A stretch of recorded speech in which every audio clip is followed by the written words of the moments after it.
Virginia, 1714. A single whispered plea changed everything. She stood before me in the dirt of the punishment yard, not begging, not broken, and asked for mercy I had never given anyone. I was the master of Harrow Plantation. I held lives in my ledger and death in my silence. But when her eyes met mine, something cracked open inside my chest that 42 years of power could not close again. What I did next would cost me my land, my name, and nearly my life. What she gave me in return, I never deserved. If this story pulls you in, subscribe now, and tell me where you're watching from. Late summer heat pressed down on Harrow Plantation. Elias stood at the edge of the yard, arms crossed. Workers formed their morning line. The sun had not yet cleared the tree line. Silas Crow approached with his ledger open. His boots scattered dust with each step. "Productivity fell again this week," Crow said. 3 men short from the fever. Elias felt irritation sharpen behind his ribs. "Replace them from the lower fields." "Already did." Crow's voice was flat. "There's talk, defiance spreading through the quarters." "Talk is not defiance. It becomes defiance," Crow said, "if you let it breathe." Elias did not answer. His jaw tightened. He watched the line of bent heads and calloused hands. Something stirred in his chest. An unease he refused to name. He had inherited this land. He had inherited these responsibilities. He had inherited everything his father had built. "The woman from the house," Crow said. "The one called Amara. She spoke out of turn yesterday." "Spoke how?" "Told another girl to hide food for a sick child." Crow closed his ledger. "Small things, but small things grow." Elias turned. His eyes found Crow's. "Handle it quietly." "I intend to handle it publicly," Crow said. "Tonight, at the post." The post stood at the far edge of the yard. Cedar wood, darkened by years of use. Elias had watched punishments there since boyhood. He nodded once. Crow walked toward the quarters. The morning bell rang across the fields. Elias remained still, his hands unclenched slowly. He did not understand the heaviness settling into his bones. He turned toward the main house. Ruth stood on the porch. His sister watched him with eyes that saw too much. "You look troubled," she called. "I am not troubled." "Then why do you stand there staring at nothing?" He climbed the steps without answering. The door closed behind him. Inside, the house smelled of tobacco and old wood. Portraits lined the hallway. His father's face stared from every frame. Elias walked to his study. He sat at the desk. He opened a ledger of his own. Numbers, columns, yields, order. But the unease remained. An hour passed, then 2. The afternoon light shifted gold through the window glass. Then he heard it. A cry from across the yard. Sharp. Human. Rising toward the punishment post. His chest tightened. Amara's breath caught when the first scream cut through the heat. She stood near the kitchen door. Her hands held a water pail. The metal handle bit into her palms. Across the yard, the post waited. Thomas hung from the ropes. His back already bore fresh welts. Crow raised the whip again. 15 more, Crow called, for laziness. Thomas had not been lazy. Thomas had collapsed from fever 2 days before. Amara knew this. Everyone knew this. She felt fear coil tight in her stomach. The whip cracked. Thomas screamed. Amara's feet moved before her mind caught up. She stepped forward, then again. Then again. Her grandmother's voice echoed in her memory. Courage is not the absence of fear. Courage is movement despite it. She reached the edge of the gathered crowd. Bodies parted around her. Crow raised the whip. "Please," Amara said. Her voice was steady. "Not tonight. Not for this." The yard went silent. Crow turned, his face twisted with disbelief. "What did you say?" "He is sick," Amara said. "He cannot take more." "You do not speak here," Crow said. His voice was cold. "You do not speak at all." Movement from the main house. The door opened. Elias Harrow descended the steps. His eyes found hers across the distance. Amara did not look away. Something shifted in his expression. A flicker she could not name. "Enough," Elias said. Crow spun toward him. "Sir?" I said enough. Elias's voice was low. "Cut him down." "But the example—" I gave an order. The silence stretched between them. Crow's jaw worked. His knuckles whitened around the whip handle. Then he stepped back. 2 men cut Thomas from the post. They carried him toward the quarters. Amara stood motionless. She felt the weight of every eye in the yard. Elias walked closer. He stopped 3 feet away. His presence filled the space between them. "Go inside," he said. His voice was quiet. "Now." Amara inclined her head. Not a bow, not submission, acknowledgement. She turned and walked toward the house. Behind her, she heard Crow's voice rise in protest. She heard Elias silence him. She did not look back. Her heart pounded against her ribs. She had spoken, and she had survived. Evening shadows stretched across Elias's study. He sat alone. The fire burned low. Samuel Vale entered without knocking. The indentured man carried a bottle and 2 glasses. "You look troubled," Samuel said. He set the glasses down. "Everyone keeps telling me that." "Because it is true." Elias did not answer. His jaw tightened. He stared at the flames. Samuel poured whiskey into both glasses. He pushed one toward Elias. "The yard is talking," Samuel said, "about what happened today. Let them talk. Crow is furious. He thinks you undermined him. I gave an order. He followed it." Samuel sat in the chair across the desk. His voice was careful. "You stopped a punishment, in front of everyone, for a slave who spoke out of turn." Elias felt anger flare. "She asked for mercy. That is not speaking out, of turn. In Crow's world it is. Crow's world is not my concern." Samuel leaned back. Something shifted in his expression. Curiosity, perhaps, or suspicion. "You reassigned her," Samuel said. "The woman, Amara, to house duties. She will work where I can watch her." "Watch her do what?" Elias drank from his glass. The whiskey burned. He did not answer the question. Samuel waited. "There is something about her," Elias said finally. "The way she stood there. No fear in her eyes."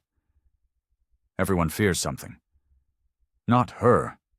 Elias's chest tightened. "She looked at me. Not through me. At me." "That bothers you?" "It bothers me that it does not bother me."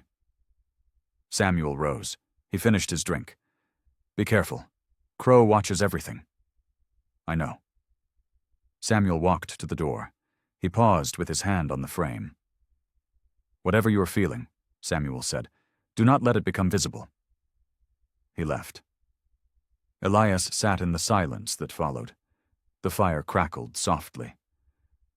After an hour, he rose. He walked through the quiet house. His footsteps echoed on the wooden floors. He passed the kitchen passage. A candle burned near the work table. He stopped. On the floor, near where Amara had been working, lay a small scrap of paper. He picked it up. Words, written in careful letters. A line from scripture. His breath caught. She could write. Morning light filled the kitchen passage. Amara worked in silence. She kneaded dough. Her hands moved through familiar motions. Flour dusted her dark skin. She felt his presence before she heard his footsteps. Elias Harrow stood in the doorway. He watched her. He did not speak. Amara continued working. She refused to acknowledge his stare. Minutes passed. "You work well," he said finally. "I work as I am told." "That is not what I meant." She looked up. His eyes found hers. Something passed between them. She could not name it. Ruth Harrow appeared behind her brother. The older woman's face showed concern. "Elias," Ruth said. "A word." He turned. They moved into the hallway. Amara listened without appearing to listen. "You are watching her," Ruth said. Her voice was quiet. "Others notice. I am ensuring order. You are creating disorder." Ruth's tone sharpened. "Shadows you cannot control. I control this house. Do you? Or does your attention betray something else?" Silence. Amara's hand stilled on the dough. "Be careful," Ruth said. "For her sake, and yours." Footsteps retreated. A door closed. Amara resumed her work. Her chest felt tight. She understood the danger of being noticed. The morning passed. She carried water. She scrubbed floors. She prepared vegetables for the evening meal. Late afternoon. The light turned gold. Elias appeared again. He stood near the window. His silhouette blocked the sun. Amara felt irritation rise. "Do you need something?" "Careful," he said. "That tone could cost you." "What tone should I use instead?" He did not answer. His jaw tightened. She returned to her work. Silence stretched between them. Then she made a mistake. She reached for a worn book hidden beneath the cutting board. She opened it without thinking. Her lips moved over the words. "What are you doing?" She froze. His voice was low. Dangerous. "Reading," she said. His breath caught.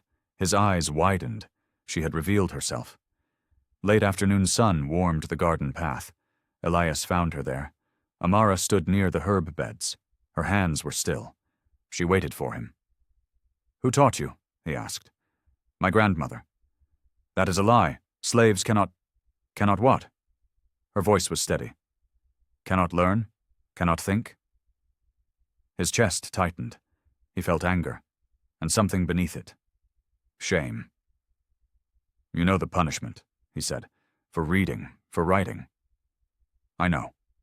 "Then why risk it?" She turned to face him. Her eyes held his without flinching.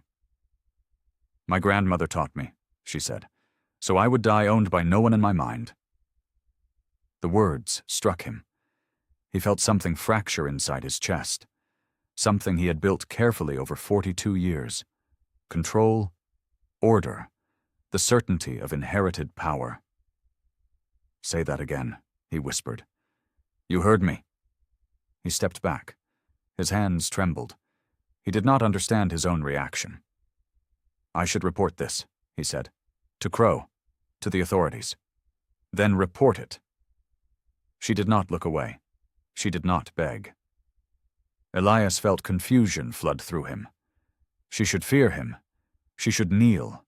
She should perform the submission he had seen from others all his life. Instead, she stood before him. Equal. Defiant. Human. "Why are you not afraid?" he asked. "I am afraid," she said. "I am always afraid. But fear is not surrender." Something shifted in his expression. He felt it, the crumbling of walls. "Go back to the house," he said. She inclined her head. That same gesture, not submission, acknowledgement. She walked past him. He remained in the garden. The sun dropped lower. Shadows lengthened across the path. He did not report her. He did not sleep that night. Night pressed against the windows. Elias sat alone in his study. The fire had burned to embers. He did not rebuild it. Old letters spread across his desk, his father's handwriting, yellowed paper, faded ink. He read them one by one. The truth emerged slowly. Acquisition records, purchase documents, correspondence with traders. His father had built this estate through calculated cruelty, every acre paid for in human suffering. Elias felt sick. He pushed back from the desk. His chest tightened. His hands shook. His entire life rested on a foundation of blood. A knock at the door. Enter, he called. Samuel stepped inside. He carried a folded pamphlet. You should see this, Samuel said. What is it? Quaker writings, anti-slavery arguments, circulating through the county. Elias took the pamphlet. He opened it. The words burned into his eyes. All men are created equal in the eyes of God. No human soul may be owned by another. His breath caught. Where did you get this? He asked. A traveler, passing through Williamsburg. This is dangerous material. Yes, Samuel said, it is. Elias read further. The arguments were logical, moral, undeniable. He had spent 42 years denying them. What are you thinking? Samuel asked. I am thinking, Elias said slowly, that everything I believed was wrong. That is a dangerous thought. I know. Samuel sat down. His voice was careful. You are changing, since the yard, since her. Do not speak of her. Why not? She is the reason. Elias's jaw tightened. He could not deny it. She had fractured something. Her words, her defiance, her humanity, so I would die owned by no one in my mind. The line echoed in his skull. What will you do? Samuel asked. Elias did not answer. He stared at the Quaker pamphlet. Something was awakening inside him, something terrifying and irreversible. Dawn broke gray over the slave quarters. Crow was already there. Elias heard the shouting before he reached the yard. He walked faster. His boots scattered gravel. A crowd had gathered, bodies pressed together. Fear hung in the air. Crow stood at the center. He held a young boy by the collar. The child was perhaps 10 years old. Stealing food, Crow called. From the smokehouse. I was hungry, the boy whispered. Crow raised his hand. Stop. Elias's voice cut through the morning air. Crow froze. Release him, Elias said. Sir, the punishment. I said release him. Crow's face reddened. His jaw tightened. But he let go. The boy ran. He disappeared into the quarters. The crowd murmured. Eyes shifted between Crow and Elias. You undermine me, Crow said. His voice was low, dangerous. Again. I maintain order. This is not order. This is weakness. Elias stepped closer. His eyes found Crow's. Be careful. Something shifted in Crow's expression. Calculation replaced anger.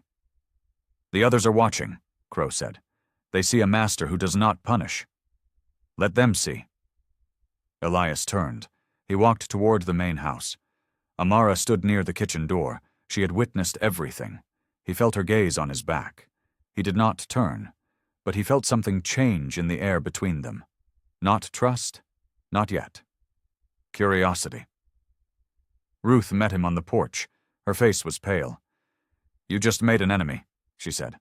Crow was always an enemy. Now he knows it. Elias walked past her. He entered the house. His hands trembled. He had crossed a line. Evening shadows filled the back stairwell. Amara waited. She did not know why she waited, only that something compelled her. Footsteps descended. Elias appeared on the landing above.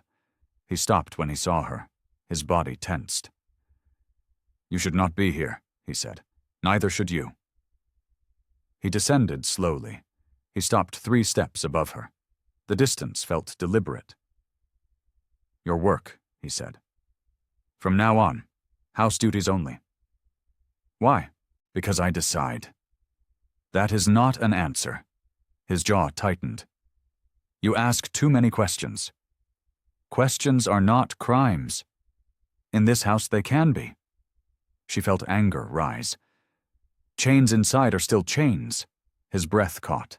His face changed. Something cracked behind his eyes. What did you say? You heard me.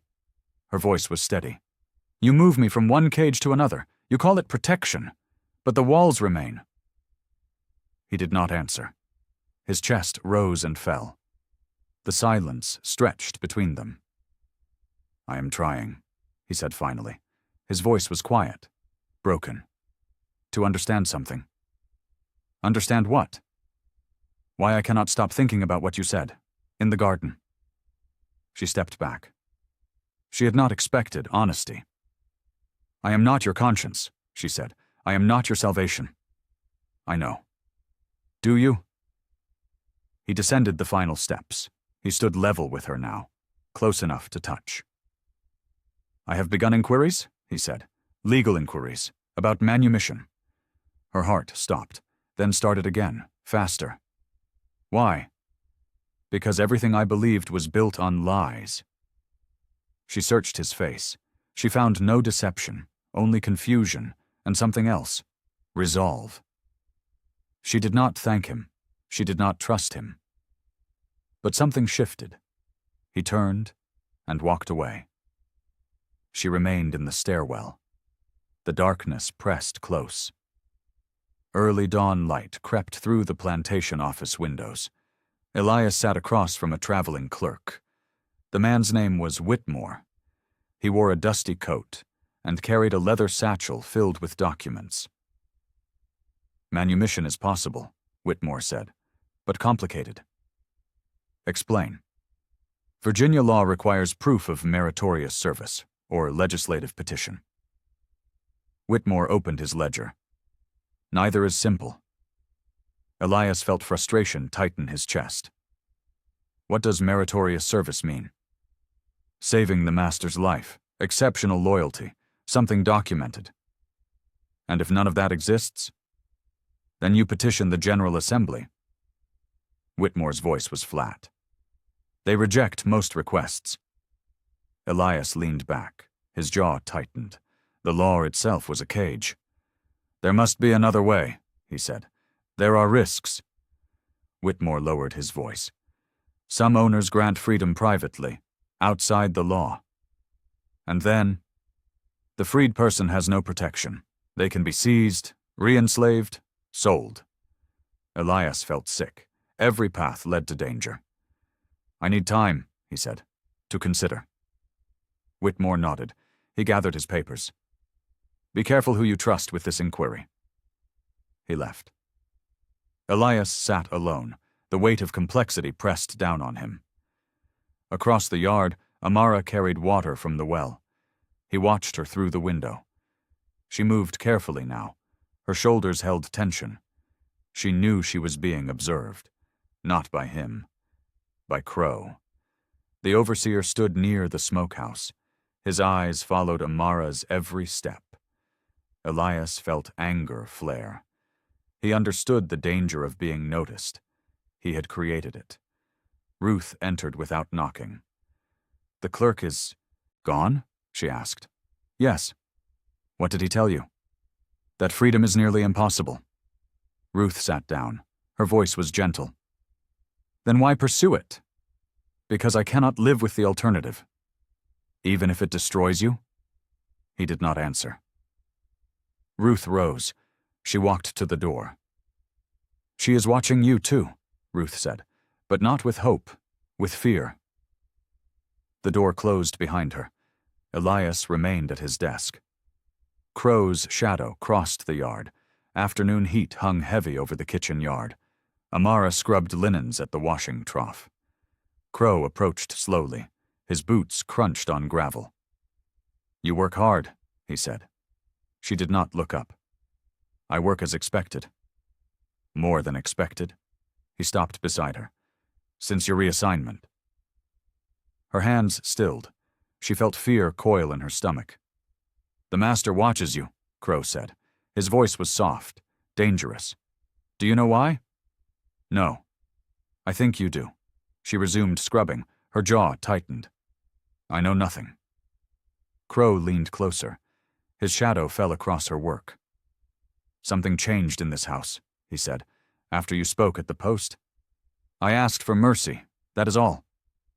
Mercy, he laughed. The sound was cold. Mercy does not exist here. Footsteps behind them. Elias crossed the yard. Crow, Elias called. The lower fields need inspection. Crow straightened. His face showed nothing. I was just speaking with... Now. The silence stretched between the three of them. Crow inclined his head. He walked away, his shoulders held anger. Elias stood near the trough. He did not speak. Amara felt irritation rise. I did not need rescue. That was not rescue. Then what was it? Interruption. She wrung water from the linen. Her hands trembled slightly. Your attention makes things worse, she said, for me. I know. Then stop. His eyes found hers. Something shifted in his expression. Pain, perhaps, or guilt. I am trying to help you, he said. Help yourself first. She gathered the linens. She walked toward the house. Ruth stood on the porch. Her face was pale. You are becoming unstable, Ruth said to her brother. To the world. Amara did not hear his response. She climbed the back stairs. Her heart pounded against her ribs. Late evening shadows filled the guest chamber. Amara prepared the bed for visitors who would never come.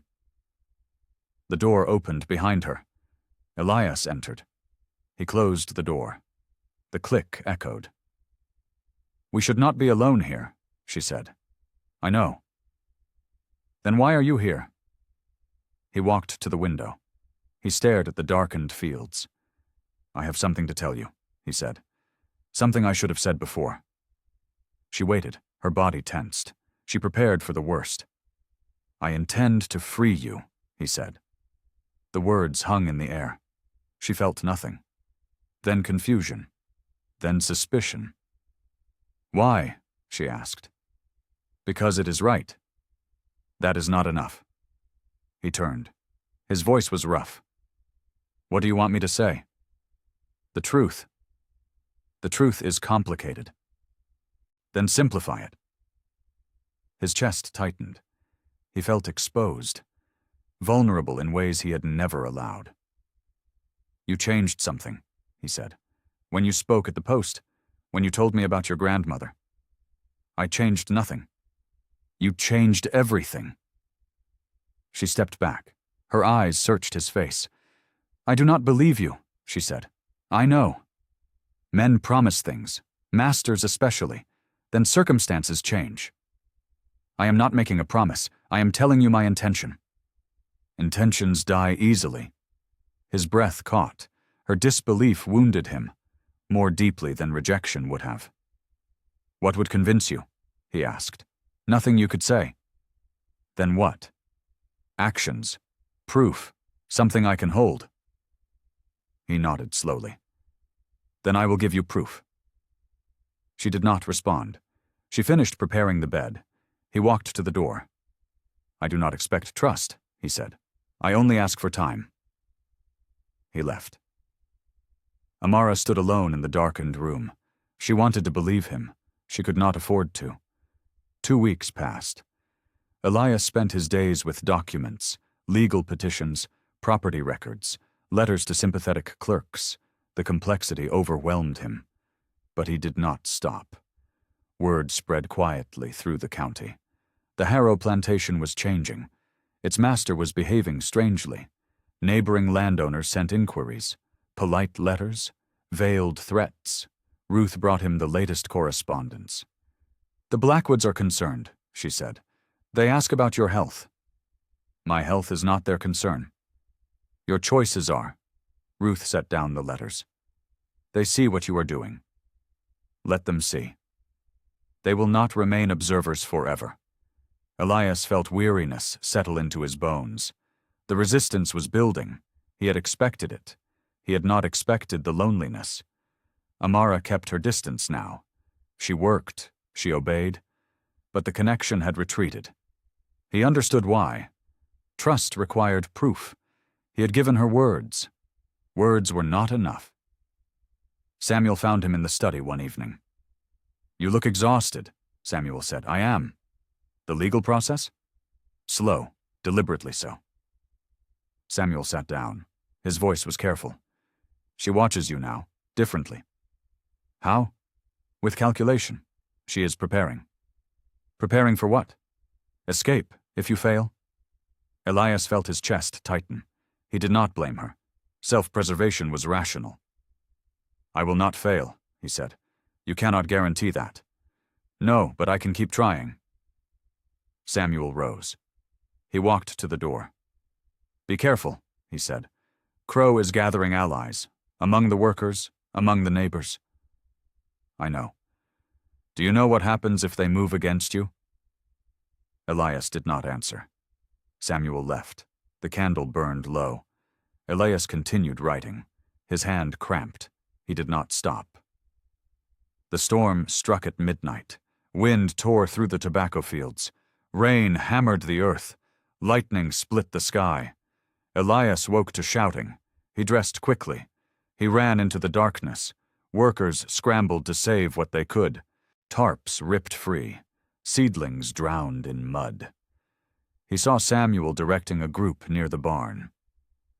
The lower field is flooding, Samuel called. Elias ran toward it. His boots sank in mud. Rain blinded him. He reached the field. Workers struggled to redirect water channels. Here, Elias shouted. Dig here! He grabbed a shovel. He dug beside them. For hours, they worked. Master and slave, side by side. His hands blistered. His back screamed. Blood mixed with mud on his palms. Dawn came gray and exhausted. The storm passed. The damage remained. Half the lower field was destroyed. Weeks of work. Gone. Elias stood in the ruins. His clothes hung soaked against his body. Amara approached through the mud. She stopped 10 feet away. She stared at his bleeding hands. You worked beside them, she said. The crop needed saving. Masters do not dig. This one did. Something shifted in her expression, the first crack in her walls. She walked closer. She took his hands. She examined the wounds. Her touch was clinical, but her eyes held something new. You are bleeding, she said. I know. You should have let others do this. I could not. She released his hands. She stepped back. You are not what I expected, she said. What did you expect? She did not answer. She walked back toward the house. He watched her go. The sun broke through the clouds. Early morning mist clung to the stables. Amara moved through the shadows. Samuel waited near the back door. He held a small bundle. Food, he whispered, and a map to the Quaker settlement. Thank you. Leave before dawn breaks fully. Head north. Her hands trembled. She felt hope and terror in equal measure. This was her chance. Before Elias's plans failed, before Crow discovered everything. She reached for the bundle. Wait. Elias stood in the stable doorway. His face was pale. Samuel stepped back. Sir, I can explain. Do not. Elias's voice was quiet. I understand. Amara felt fear flood through her. She had been caught. Everything was over. But Elias did not call for guards. He did not raise his voice. He walked closer. He stopped in front of her. You were leaving, he said. Yes. Without waiting. Waiting is a luxury I cannot afford. His jaw tightened. His eyes glistened. I understand, he said again. Do you? You do not trust my promises. You have learned that promises mean nothing. She did not deny it. He reached into his coat. He pulled out a folded document. This is the preliminary petition, he said. Signed by me, witnessed by Ruth, filed with the county clerk. She took it. Her hands shook. This is real? She asked. It is the beginning, not the end, but it is proof. She read the words. Her name, his signature, official language. Her breath caught. Why show me this? She asked. Because I am afraid, he said. Afraid you will leave before I can finish what I started. She looked up. His eyes found hers. This was vulnerability. Raw. Unguarded. Stay, he said. Please, let me prove this. The silence stretched between them. She handed the bundle back to Samuel. I will stay, she said. For now. Relief flooded his face. She walked past him. The dawn light strengthened. The court clerk arrived at midday. He carried documents in a leather case. Elias met him in the front hall. Ruth stood beside him. "The manumission papers," the clerk said, "prepared for your signature." Elias felt his heart pound. This was the moment. Weeks of work, condensed into paper. "Let me see them," he said. The clerk opened his case. He spread documents across the hall table. Elias read each page carefully. Legal language, formal declarations. His name, her name. "Everything is in order," the clerk said. A door slammed. Crow entered from the back of the house. His face was red with anger. "This is illegal," Crow called. "You cannot do this. I can and I will. The law requires legislative approval. You have none." The clerk shifted uncomfortably. "Sir, he raises a valid concern." "The petition is filed," Elias said. "These papers formalize my intent." "Intent means nothing," Crow said. "She remains property until the assembly rules." Ruth stepped forward. Her voice was cold. "You forget your place. My place is to protect this estate from foolish decisions. Your place is to obey." Crow's eyes narrowed. He looked at the documents, then at Elias. "I have written to the neighbors," Crow said. "They know what you are attempting." Elias felt rage rise. "You had no authority. I had every authority, as overseer, as protector of order." The silence stretched. Ruth moved to the table. She picked up a pen. "I will witness this," she said. "Whatever happens next." Crow watched. His jaw worked. "You will regret this," he said. "All of you." He turned and left. The door slammed behind him. Elias's hands trembled. "Sign the papers," Ruth said, "before anything else goes wrong." He reached for the pen. Twilight painted the front steps gold and purple. Witnesses gathered below. Elias stood with the documents in his hands. Ruth waited beside him. Samuel, the house servants, workers from the quarters, all watching. Amara climbed the steps slowly. Her face showed nothing. Elias felt his heart pound against his ribs. "These papers," he said loudly, "declare the freedom of the woman called Amara Nyoni." Murmurs rippled through the crowd. "From this day forward," Elias said, "she is property of no one, free under the law of this estate." He signed the final document. His hand was steady. Ruth signed as witness. He held the papers out to Amara. She took them. The paper felt fragile in her hands, thin, breakable, but real. She read her name, his signature, the word that changed everything. Free. She did not smile. She did not cry. She did not thank him. She looked up. Her eyes found his. "This paper means nothing," she said, quietly. "If the assembly rejects it. I know. I am free here. Nowhere else. For now." She folded the document carefully. She placed it inside her dress. The crowd dispersed slowly. Whispers followed them. Ruth touched Elias's arm. "You did the right thing," she said. "Did I?" Amara descended the steps. She walked toward the quarters. She did not look back. Elias watched her go. Freedom had been granted, but nothing was resolved. 3 days passed. The world outside Harrow Plantation learned the truth. Elias sat in his study. A letter lay open on his desk. Ruth stood near the window. Her face was pale. "The county magistrate," she said. "He questions the legitimacy of your actions." "Let him question. He has frozen your accounts. Pending review." Elias felt cold spread through his chest. Without funds, the plantation would collapse. "How long?" he asked. "Weeks, perhaps months." He stood. He walked to the window. The fields stretched empty below. "They want to break me," he said. "They want to make an example." Amara appeared on the path below. She carried a basket of vegetables. She walked freely now, No chains, no escort. But she remained on the property. Ruth watched her brother's face. She could leave, Ruth said. She has papers. Papers mean nothing beyond these gates. You know that. Then why does she stay? Elias did not answer. He did not know. Amara looked up. Her eyes found the window, found him. She did not wave. She did not smile. But she did not look away.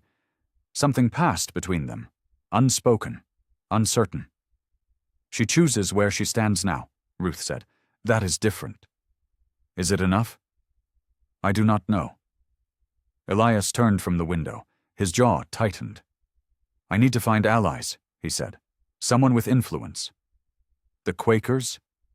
They have conviction, not power. Then who? He thought of the letters he had read, the names he had memorized. There are abolitionists in Williamsburg, he said. Lawyers, merchants, men who believe. Men who could also destroy you. They are my only chance. Ruth nodded slowly. Then go to them, she said, before Crow moves against you. Elias gathered his coat. The road to Williamsburg was long and dangerous. The market square in Williamsburg buzzed with activity. Amara walked through the crowds. She wore simple clothes, clean, respectable, her freedom papers pressed against her chest. For the first time in her life, she walked as a free woman. People stared, some with curiosity, others with hostility. A merchant blocked her path. Papers, he said. She produced them. Her hands were steady. He read slowly. His lips moved over the words. Harrow, he said. The one causing trouble. I am causing no trouble. Your existence is trouble.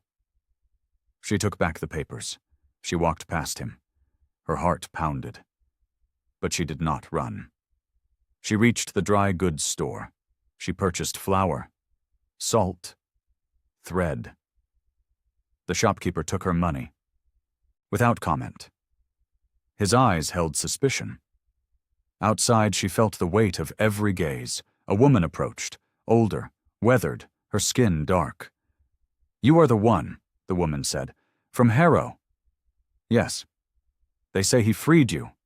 He did. The woman's eyes searched her face. Why do you stay? The woman asked. Because leaving is not yet safe. Is staying safe? Amara felt fear coil in her stomach.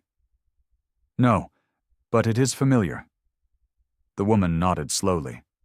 Be careful, she said. The world does not welcome us, free or not. She walked away. Amara stood alone in the square. The sun beat down on her shoulders. She saw Elias across the crowd. He stood near the courthouse steps. He watched her, not with possession, not with control, with something else, something she could not name. She turned away. Freedom meant distance, not belonging. Night had fallen. The burned field smoldered under starlight. Elias stood alone among the ruins. Ash coated his boots. Saboteurs had come at dusk, torches, shouting, then flames. Half his remaining crop was destroyed. He felt guilt crush his chest. This was his fault. His choices had brought this destruction. Footsteps behind him. Amara emerged from the darkness. She carried a lantern. You should not be here, he said. Neither should you. This is my land, my responsibility. This is destruction. You did not cause it. He turned. His face was hollow, broken. I caused everything, he said, by defying them, by freeing you. You regret it? No, his voice cracked, but I regret what it costs others. She set down the lantern. She walked closer. This pain is yours now, she said. Do not waste it. His breath caught. Her words struck deep. What does that mean? He asked. It means suffering without purpose is just suffering. Make it mean something. How? Finish what you started. Do not let them win. He stared at her. The firelight flickered across her face. Why do you care? He asked. You have papers. You could leave. I could. Then why stay? She did not answer immediately. Something shifted in her expression. Because you are the first person, she said slowly, who ever asked me what I wanted. His eyes glistened. I do not deserve that, he said. No, you do not. She stepped closer. But you are trying to become someone who does. The silence stretched between them. Something fragile formed. A bridge. Tentative. Breakable. But real. She turned and walked back toward the house. He watched her go. Hope stirred in his chest. Faint, but alive. Dawn broke gray over the plantation ruins. Authorities gathered at the gates. Elias stood on the front steps. Ruth waited beside him. A magistrate dismounted from his horse. Behind him, soldiers carried documents. Elias Harrow, the magistrate called, by order of the Colonial Council. I am here.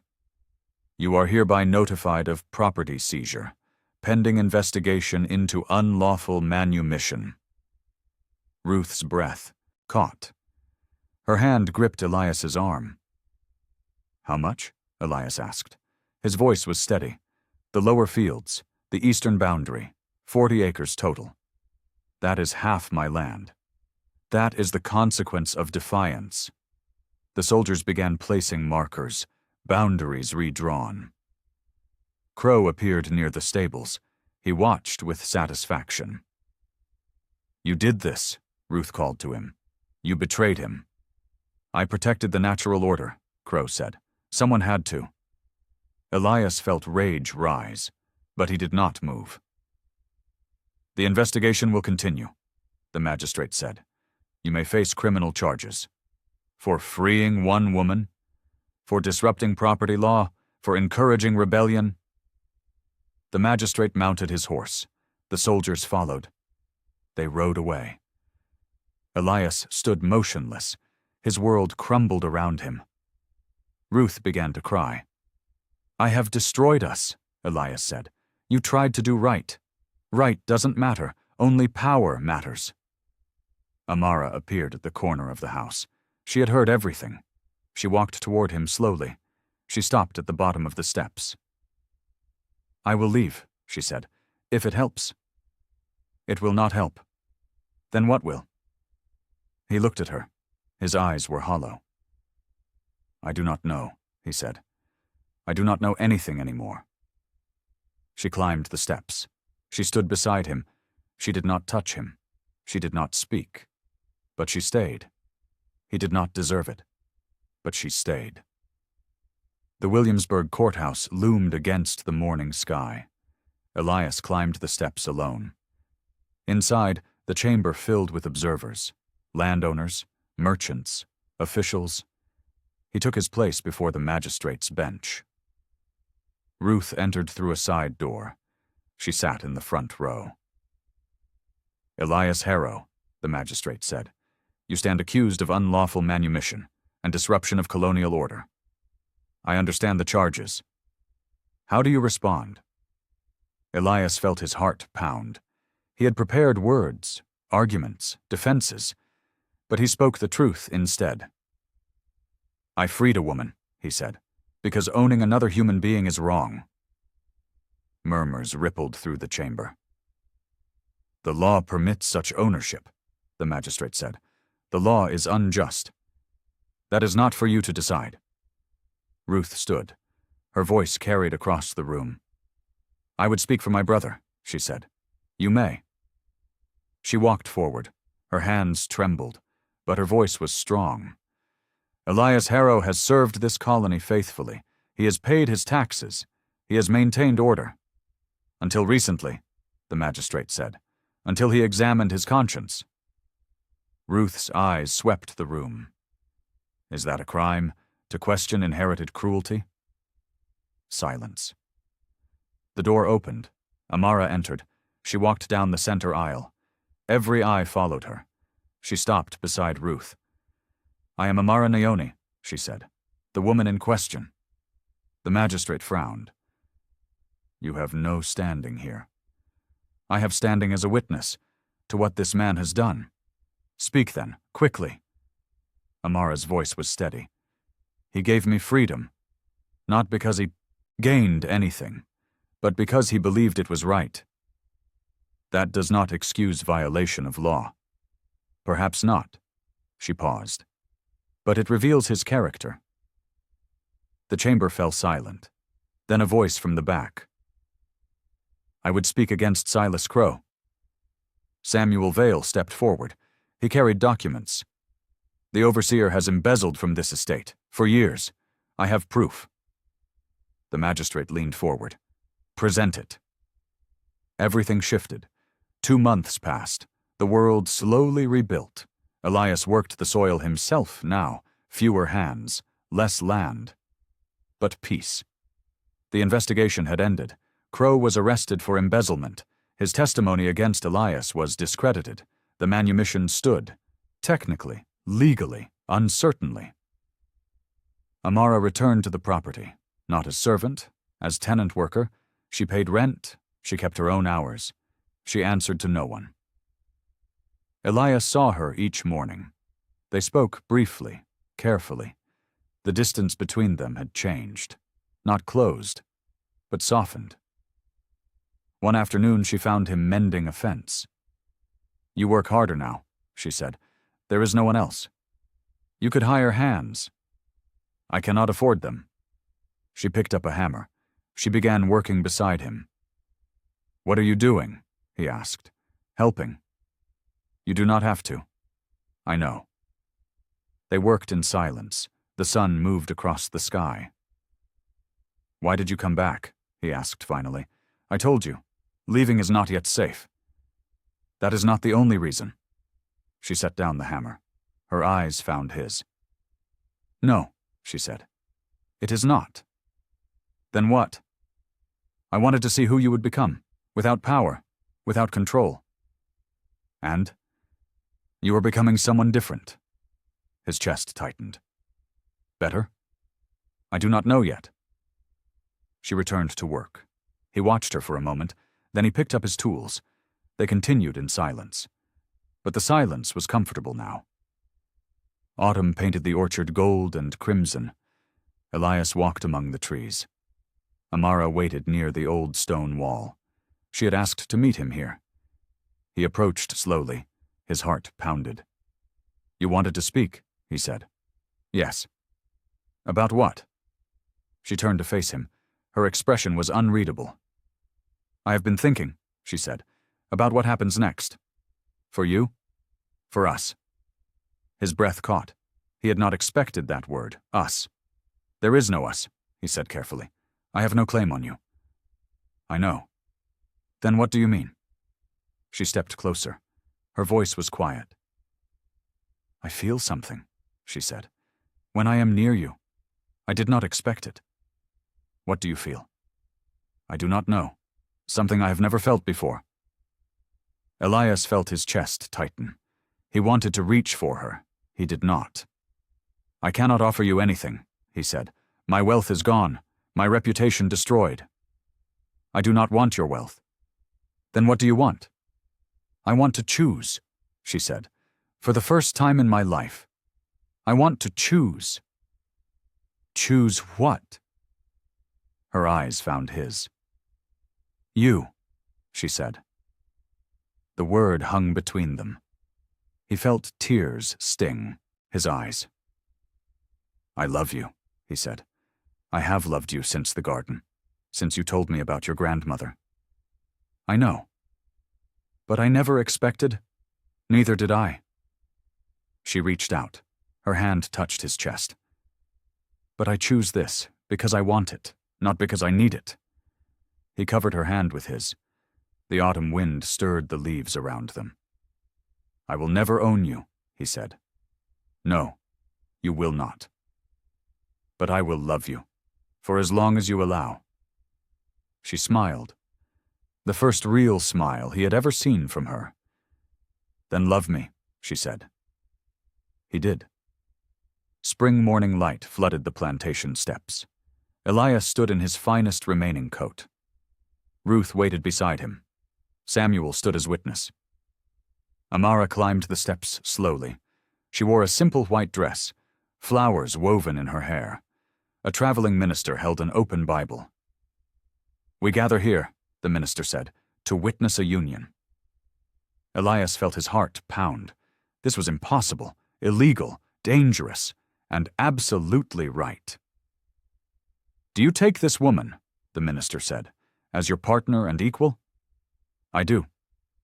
"Do you promise to honor her freedom, her choices, her humanity?" "I do." The minister turned to Amara.